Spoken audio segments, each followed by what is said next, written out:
दैनिक जीवन में रसायन में खाने का सोडा, बेकिंग सोडा के बारे में देखेंगे।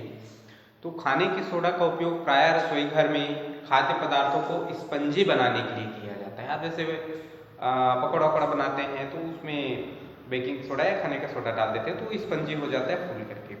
तो कभी कभी इसका उपयोग खाने को शीघ्रता से पकाने के लिए भी किया जाता है, दाल में भी डाल देते हैं। इसका रासायनिक नाम सोडियम हाइड्रोजन कार्बोनेट है। खाने का सोडा का इसे सोडियम बाइकार्बोनेट भी कहते हैं।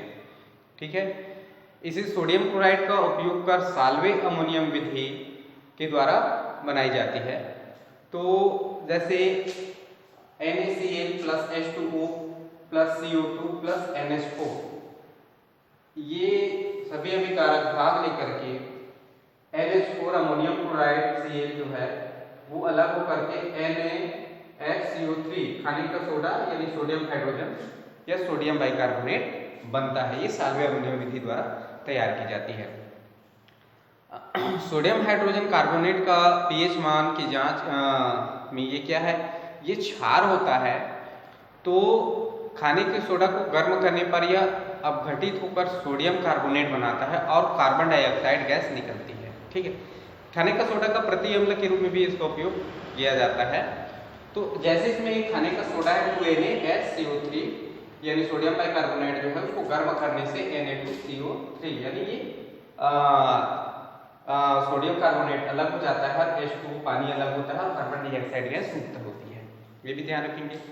इसका उपयोग क्या है, खाने का सोडा का उपयोग कि बेकिंग पाउडर बनाने में, जैसे बेकिंग पाउडर खाने का सोडा एवं टार्टरिक अम्ल का जो मिश्रण है, तो इसमें क्या है, जब बेकिंग पाउडर को जल में मिलाया जाता है तब अभिक्रिया जैसे NaHCO3 प्लस उसमें अम्ल का जो आयन है चाहे, तो वो क्या होता है CO2 गैस मुक्त होती है, जल अलग होता है और अम्ल का जो सोडियम लवण है वो इसमें अलग होता है।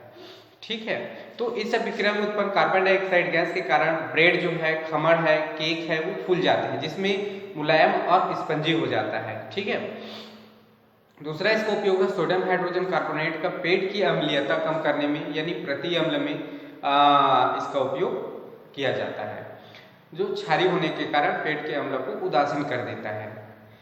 तीसरा इसका उपयोग है सोडा जो अम्ल है वो अग्निशमन यंत्र में भी इसका उपयोग किया जाता है। इसके बाद देखते हैं कपड़े धोने का सोडा, वॉशिंग सोडा। कपड़े धोने का सोडा है, इसे धावन सोडा भी कहते हैं। कपड़े धोने के सोडा को धावन सोडा भी कहा जाता है। तो इसका जो रासायनिक सूत्र है धावन सोडा का है वो है Na2CO3 10H2O। ठीक, इसका एक रासायनिक सूत्र है। तो इसमें बेकिंग सोडा को गर्म करके सोडियम कार्बोनेट प्राप्त किया जाता है। तो सोडियम कार्बोनेट के पुनः क्रिस्टलीकरण से धोने का सोडा प्राप्त होता है। यह भी एक क्षारीय लवण है, जैसे Na2CO3 जो सॉलिड अवस्था में है प्लस 10H2O जो जल के जो 10 अणु क्रिस्टल रूप में होते हैं उसके साथ ही अभिक्रिया करके Na2CO3 प्लस 10H2O ये भी सॉलिड अवस्था बनता है। ये धावन सोडा है। ठीक है, तो इसमें क्या है, 10H2O जो है वो क्रिस्टल जल को दर्शाता है और CO3 इसको आद्रयक जल बनाता है। तो क्रिस्टल सोडियम कार्बोनेट के प्रत्येक अणु के साथ जल के 10 अणु होते हैं। इसका अर्थ यह नहीं है कि यह विलयन के रूप में होता है। यह सफेद रंग का क्रिस्टली पदार्थ होता है। ठीक, जिसमें जल के अणु मुक्त नहीं होते। किसी भी लवण के जो सूत्र है उससे जुड़े जल के निश्चित अणुओं की संख्या को क्रिस्टल जल ये कहा जाता है। तो धावन सोडा के क्रिस्टल जल को वायु में खुला छोड़ने पर जल के जो 9 अणु है वो निगल जाते हैं। ठीक है, धावन जो सोडा है उसको वायु में खुला छोड़ देने से जल के जो 10 अणु है उसमें से 9 अणु अलग हो जाते हैं और उसमें से एक ही अणु जल का उसमें बचता है, अर्थात वह उत्कुलन अभिक्रिया कहलाता है। जैसे धावन सोडा का Na2CO3 10H2O है, तो जल के 10 अणु क्रिस्टल रूप में है धावन सोडा में। ठीक, तो इसको वायु में जैसे खुला छोड़ा गया तो वो बना क्या बन जाता है Na2CO3 H2O प्लस 9H2 यानी ये जल के 9 अणु वायु में खुला छोड़ने से धावन सोडा से वो अलग हो गया, तो यह उत्कुलन अभिक्रिया कहलाता है। ठीक है, तो इसको आप ये बोल सकते हैं कि ये जो सफेद चूड़ा जो बचता है वो है सोडियम कार्बोनेट मोनोहाइड्रेट। ठीक, ये अभिक्रिया उत्फुल्लन अभिक्रिया कहलाती है। इसका उपयोग क्या है, इसका क्या है कि धावन सोडा को यूज है, इसका उपयोग घरों में साफ सफाई के लिए किया जाता है। सोडियम कार्बोनेट का उपयोग कांच, साबुन, वस्त्र और कागज उद्योगों में भी इसका उपयोग किया जाता है। तीसरा उपयोग में देख सकते हैं जल की जो स्थायी कठोरता है उसको दूर करने के लिए भी इसका उपयोग किया जाता है। ठीक है, इसके बाद हम लोग देखते हैं प्लास्टर ऑफ पेरिस। अब इसके बाद नेक्स्ट देखते हैं plaster of Paris. Plaster of Paris का रासायनिक रूप से कैल्शियम सल्फेट हेमीहाइड्रेट होता है। यानी ये जो प्लास्टर ऑफ पेरिस इसलिए हेमीहाइड्रेट है, इसका रासायनिक सूत्र है CaSO4 1/2H2O, यानी जल के जो आधा अणु है इसलिए कैल्शियम सल्फेट हेमीहाइड्रेट है। इसको इस प्रकार से भी रासायनिक सूत्र में लिख सकते हैं CaSO4 ब्रैकेट्स में इसको क्लोज करना है 2 ये भी लिखा जा सकता है, ये इसका रासायनिक सूत्र है। इसमें क्या है, प्लास्टर ऑफ जो पेरिस है इसको जिप्सम से है उससे तैयार की जाती है। जिप्सम को 100 डिग्री सेल्सियस ताप पर जब गर्म करते हैं तो वो प्लास्टर ऑफ पेरिस बनता है। जैसे जिप्सम का रासायनिक सूत्र है CaSO4 2H2O। ठीक है, ये जिप्सम है। अब इसको 100 डिग्री सेल्सियस में जैसे ही इसको गर्म करेंगे जिप्सम को लेकर के, तो वो कैल्शियम सल्फेट हेमीहाइड्रेट बनता है और जल के जो डेढ़ अणु है 1/2H2O अलग हो जाता है, अर्थात CaSO4 1/2H2O ये कैल्शियम सल्फेट हेमीहाइड्रेट अर्थात प्लास्टर ऑफ पेरिस बन गया और जल का जो अणु है अलग हो जाता है। फिर यह कैसे इसको जिप्सम प्लास्टर ऑफ पेरिस से फिर से जिप्सम तैयार कर सकते हैं। प्लास्टर ऑफ पेरिस जो है उसमें फिर से जल जब मिलाते हैं तो वो फिर से जिप्सम बन जाता है। जैसे यहाँ प्लास्टर ऑफ पेरिस लिए CaSO4 1/2H2O। ठीक, ये प्लास्टर ऑफ पेरिस है, उसमें फिर जल के डेढ़ अणु है 1/2H2O जो उससे अभिक्रिया करके वो फिर से जिप्सम में परिवर्तित हो गया CaSO4 2H2O, ये जिप्सम में फिर से कन्वर्ट हो जाता है।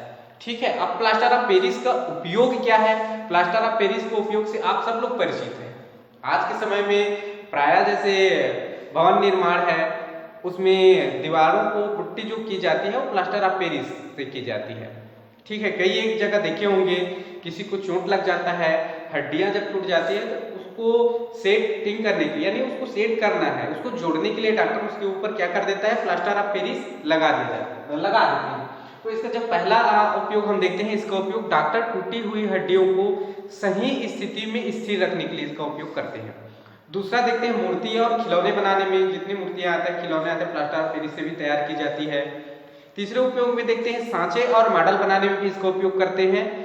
चाक बनाने में भी प्लास्टर ऑफ पेरिस का उपयोग करते हैं। ठीक है, प्लास्टर ऑफ पेरिस से जो बनी मूर्तियां हैं उसको नदी या तालाब में विसर्जित करने से जल के जो स्रोत है वो प्रदूषित हो जाता है, क्योंकि प्लास्टर ऑफ पेरिस एक रसायन है और यह जल में उतना जल्दी नहीं घुलता, ये धीरे धीरे उसमें घुलेगा और वो जल को प्रदूषित कर देता है, क्योंकि उसमें सल्फेट के अणु है, अन्य जो पदार्थ जो उसमें मिले हुए हैं उसके यौगिक वो जल के लिए और जीव जंतु के लिए हानिकारक हो सकते हैं, इसलिए जल प्रदूषित भी होता है। ठीक है, अब देखते हैं इसमें आगे विरंजक चूर्ण ब्लीचिंग पाउडर।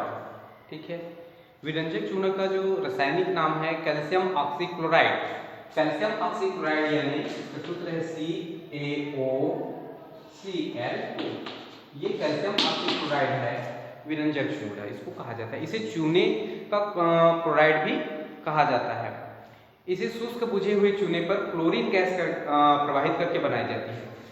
इसको कैसे क्लोरीन गैस प्रवाहित करते हैं, एक 36 सिलेंडर लगे हुए हाउसिंग फ्लेवर जो संयंत्र जिसको कहा जाता है, इस टाइप का एक संयंत्र रहता है, हाउसिंग फ्लेवर संयंत्र है, और यह संयंत्र एक दूसरे से एक पाइप के माध्यम से जुड़े हुए हैं। बहुत सारे संयंत्र है, मैं यहाँ कुछ उदाहरण के स्वरूप आपको बता रहा हूँ।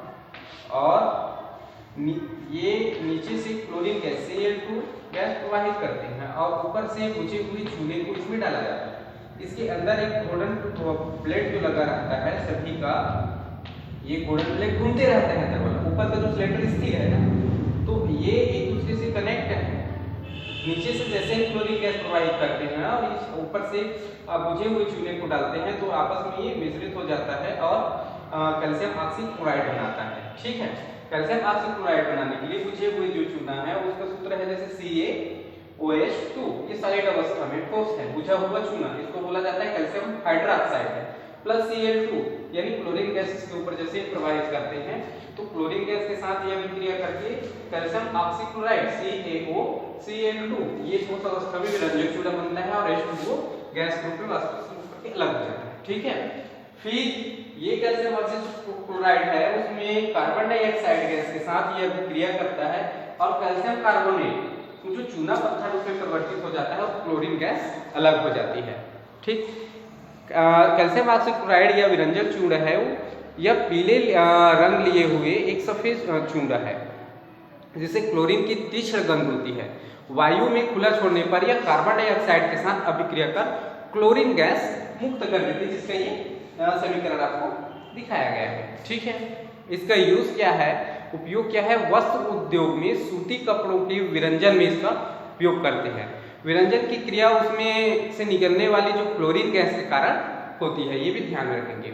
दूसरा उपयोग इसका करते हैं कि कागज उद्योग में काष्ठ को जो लुगदी बनाना है उसके लिए इसका उपयोग किया जाता है। तीसरा उपयोग में देखते हैं पीने वाले जो जल होते हैं वो सूक्ष्मजीव उसमें उपस्थित रहते हैं, यानी जो रोगाणु मुक्त करने के लिए भी इसका उपयोग करते हैं। यानी जल के जो पीने योग्य जल है वो यदि प्रदूषित है तो उसको रोगाणु मुक्त करने के लिए इसका उपयोग किया जाता है। ठीक है, तो आज के लिए इतना ही। नेक्स्ट क्लास में हम लोग देखेंगे सीमेंट के बारे में। Thank you.